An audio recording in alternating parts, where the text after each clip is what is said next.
What's up, Limitless athletes? Today I want to talk about lunges. Athletes hate lunges. A lot of people hate lunges, but I love them and I think they're a great functional movement. So I'm going to go over some different options for lunges, different ways to do them, different things that they're really good for, and how to properly do them to make sure we're getting the most out of them.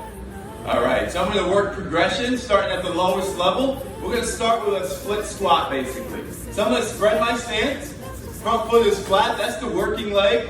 Back leg, the heel is up. Now I'm going to drop straight down. A lot of people lunge forward, but we really don't want to lunge forward. It's two movements. The lunge is really when you step out and then you drop straight down, squeeze your butt, stand nice and tall. So that's that split squat. It's basically a lunge without stepping forward or lunging forward. I drop straight down and straight back up. Now that knee can go forward a little bit. I know the old myth is no knees over toes. If you keep that heel down, you keep pressure in the heel, you're using your hips, it's okay to get that knee to go forward. Don't let that heel come up though. Keep that front foot flat. Now progressing a little bit, I'm going to step forward and then drop into that split squat. So like I said, two movements. So I'm going to step into my lunge, lunging forward, and then drop straight down. If I step forward and I go all the way forward and into it, now that knee is way going too far. I'm putting a lot of pressure into that knee. That's where we get a lot of that knee pain from. That's where that heel seems to pop up too, because our ankle mobility just isn't there. So when I step forward and it comes up, no bueno. So I want to make sure I want to step forward, drop straight down. That's my lunge. If I'm alternating, I step forward, drop straight down. Step forward, drop straight down. That's going to make you really activate your hips and your glutes. That's going to keep that knee safe. That's going to work that single leg movement. And that's really what lunges are great for. Running, walking, jogging, stepping upstairs. Those are all single leg movements. Those are power and strength movements through those legs. Really single legs. And that's what those lunges are great. Now obviously we can do lots of different lunges. We can step forward. We can step to the side. We can step to the back. All of these lunges are really good for different movements. I love reverse lunges because all day we step forward. So why not take a step back? Also, when I step back, less likely to bring all that pressure into the knee because I'm sending momentum backwards into my reverse lunge. I also love side lunges because I really get to open that inner thigh where those hips are always tight, and I really get to fire up that glute when I step back into it. Again, we walk forward all day long. They call it glute amnesia. Those little muscles in the glutes seem to just fall asleep. So stepping to the side and coming back is really gonna fire up those glutes. Great way to do lunges.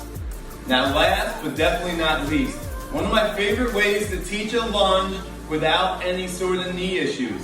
So if I know somebody has a little bit of tweak in their knee, maybe just had knee surgery, has some knee pain, I can take away the flexion out of the knee, still technically do a lunge, but I'm going to make it hip dominant. So now it becomes a hip dominant lunge. So what people like to call it is a single leg deadlift, or what I like to call it is a pickup. You're walking down the street, you're walking down the hallway, you bend over real quick, you pick something up, you're probably not squatting the right way. So it's more of like that single leg pickup. Let me show you. I'm going to take a small step, feet could be flat. You could have a little bit of elevation in the back leg, but all you're going to do is make it hip dominant now. I'm going to hinge forward, there's my pickup, and I come back up. Very little knee flexion on either knees. I'm just coming down towards the inside of my foot, coming straight up. All hip dominant movement on that same thing, that single leg lunge or single leg deadlift if you want to call it. If knees aren't feeling great, it's a great way to strengthen those hips. Activate those glutes by coming down with that hip flexion, hip extension, squeezing nice and tall. Now I just did a single leg lunge